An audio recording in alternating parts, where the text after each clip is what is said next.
नमस्कार, आप देख रहे हैं एमपी न्यूज। मैं हूं अदिति, स्वागत करती हूं एमपी न्यूज के खास कार्यक्रम में आपका। उपचुनाव की बयार बह रही है। इन दिनों प्रदेश में उपचुनाव की तारीख भी तय हो चुकी है। 3 नवंबर को उपचुनाव होना है और दोनों ही पार्टियों की तरफ से प्रत्याशी भी लगभग घोषित हो चुके हैं। लेकिन इस बार प्रत्याशियों में से कुछ चेहरे वही पुराने नजर आ रहे हैं तो कुछ नए हैं। लेकिन एक अजीब सी चीज ये देखने को मिल रही है कि चेहरे तो प्रत्याशियों के पुराने हैं, लेकिन पार्टियां बदली हुई हैं। यानी कि एक पार्टी से जो चेहरा नजर आता था पिछली बार, वो इस बार दूसरी पार्टी से, और जो दूसरी पार्टी से नजर आता था वो चेहरा पहली पार्टी से नजर आ रहा है। ऐसा ही कुछ मामला ग्वालियर पूर्व में नजर आया। क्या है पूरा ग्वालियर पूर्व का मामला और आखिर कौन से हैं ऐसे प्रत्याशी जिन्होंने पार्टी बदल ली और अलग अलग पार्टियों से नजर आ रहे हैं? जानेंगे पूरा मामला हमारी साथी नम्रता से। नम्रता, क्या है पूरा मामला ग्वालियर पूर्व का? थोड़ा प्रकाश डालें इस पर। जी बिल्कुल।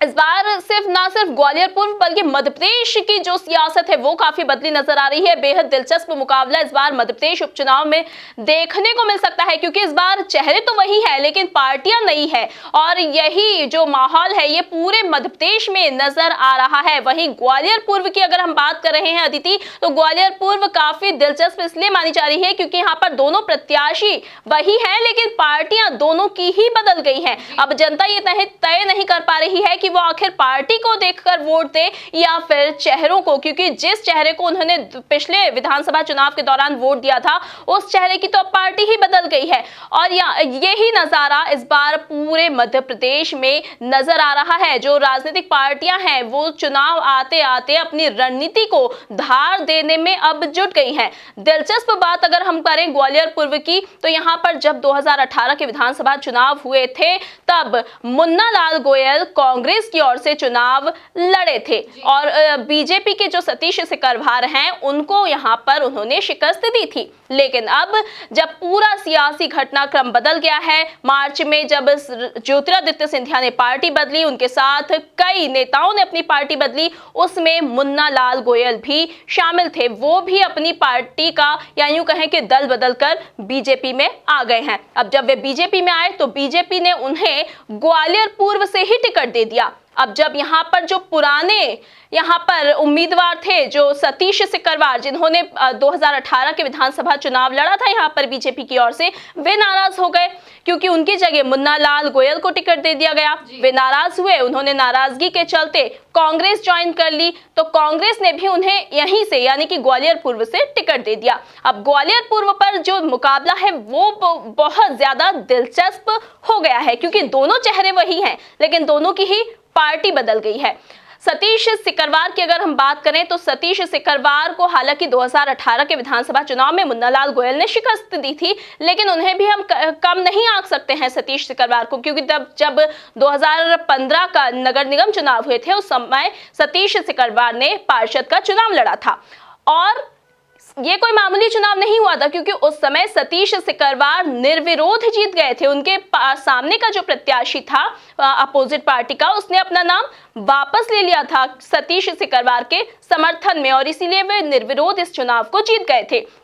मुन्ना लाल गोयल की अगर हम बात करें तो 2013 के विधानसभा चुनाव के दौरान वे लगभग जीता हुआ चुनाव हार गए थे और इसीलिए उन्होंने मतगणना केंद्र के बाहर ही बीजेपी की विजयी प्रत्याशी माया सिंह के खिलाफ धरना दे दिया था।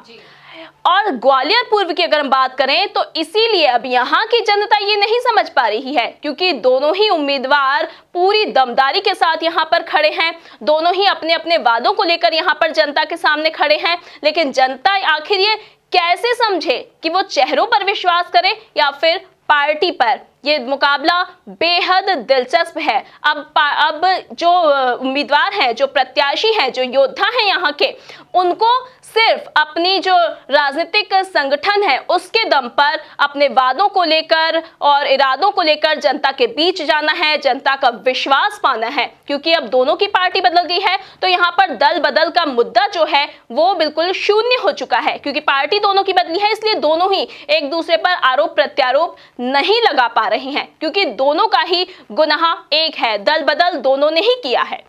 नम्रता, बिल्कुल सही कहा आपने। जिस प्रकार से आपने बताया कि अब जब दोनों ही प्रत्याशियों ने पार्टी बदल ली, अदला बदली कर ली है, तो नम्रता काफी सारी सीटों पर देखा जा रहा है कि जो कांग्रेस के प्रत्याशी थे उन्होंने भाजपा को ज्वाइन कर लिया था। अब उसके बाद कुछ भाजपा के लोग थे जिन्होंने कांग्रेस को ज्वाइन कर लिया। तो अब क्या लगता है जब ये अब बोल सकते हैं कि पार्टियां वही हैं, बस चेहरे अदल बदल हो गए हैं। एक तरफ जो कांग्रेस से थे वो आज भाजपा में नजर आ रहे हैं, जो भाजपा में थे वो आज कांग्रेस में नजर आ रहे हैं। तो क्या लगता है नम्रता कि अब जनता किस हिसाब से वोट देगी? क्योंकि अब पहले जनता ने तो मान लो कि पार्टी पर विश्वास करके वोट दे दिया, लेकिन अब क्या लगता है कि जनता चेहरों पर विश्वास करके वोट देगी या फिर पार्टी को देखकर ही वोट दिया जाएगा? जी आदित्य, जैसा कि अभी मैंने बताया कि पार्टियां काफी कुछ बदल गई हैं, चेहरे वही हैं लेकिन पार्टियां बदल गई हैं। अब जनता किस आधार पर वोट देगी ये जनता तय करेगी, क्योंकि पार्टी अपनी ओर से पार्टियां पूरी कोशिश कर रही हैं। कांग्रेस की अगर हम बात करें तो कांग्रेस के भी लगातार चुनावी दौरे जारी हैं, और बीजेपी की अगर हम बात करें तो बीजेपी के भी बड़े बड़े दिग्गज नेता यहां पर चुनावी प्रचार की कमान यहां पर संभाले हुए हैं। और दोनों की तरफ से पुरजोर कोशिश मध्य प्रदेश में की जा रही है, क्योंकि इस बार का सियासी घटनाक्रम है वो काफी कुछ बदल चुका है। लेकिन बीजेपी अपने दिग्गजों को यहां पर चुनावी मैदान में पूरी तरह से उतारे हुए हैं, चाहे हम मुख्यमंत्री शिवराज सिंह चौहान की बात करें, ज्योतिरादित्य सिंधिया की बात करें, नरेंद्र सिंह तोमर की बात करें, पूरी कोशिश यहां पर की जा रही है। लेकिन कांग्रेस की ओर से ये बात देखने में थोड़ी कम आ रही है, क्योंकि कांग्रेस की ओर से अभी सिर्फ कमलनाथ ही प्रचार की कमान संभाले हुए हैं। कांग्रेस की ओर से और कोई दिग्गज यहां पर प्रचार करता नजर नहीं आ रहा है, और इसीलिए ये कहा जा रहा है कि राजनीतिक पार्टियां जो है उन्हें अपने संगठन के दम पर ही जनता के बीच जाना है। अब जब बीजेपी की ओर से बड़े बड़े दिग्गज यहां पर चुनावी प्रचार की कमान संभाले हैं, तो जाहिर सी बात है कि जनता जो है, दिग्गज जो बीजेपी के हैं वो जनता के विश्वास को अपने कब्जे में लेने की पूरी कोशिश कर रहे हैं। लेकिन कांग्रेस की अगर हम बात करें तो कांग्रेस की ओर से सिर्फ अभी सभी प्रत्याशियों के लिए कमलनाथ ही कमान संभाले नजर आ रहे हैं। इसलिए अब शायद ये देखने में आ रहा है कि बीजेपी की और अभी शायद जनता का प्रभाव ज्यादा जाता नजर आ रहा है। कांग्रेस की ओर से अभी दिग्गज सामने क्यों नहीं आ रहे हैं, ये अभी एक प्रश्न है। नम्रता, बिल्कुल सही कहा आपने। जहां भाजपा की तरफ से काफी दिग्गज नेता तो नजर आ रहे हैं, लेकिन कांग्रेस की तरफ से उतनी सक्रियता नजर नहीं आ रही। अब ये तो देखने वाली बात होगी उपचुनाव में कि जनता आखिर चेहरों पर विश्वास करके वोट देके उन्हें जिताती है या फिर पार्टियों के हिसाब से वोट देती है। ये देखना काफी दिलचस्प होगा। नम्रता, धन्यवाद तमाम जानकारियों के लिए। उपचुनाव से जुड़ी जो भी तमाम अपडेट्स होंगी वो हम आप तक पहुंचाते रहेंगे। तब तक ताजा अपडेट्स के लिए आप देखते रहिए एमपी न्यूज। धन्यवाद।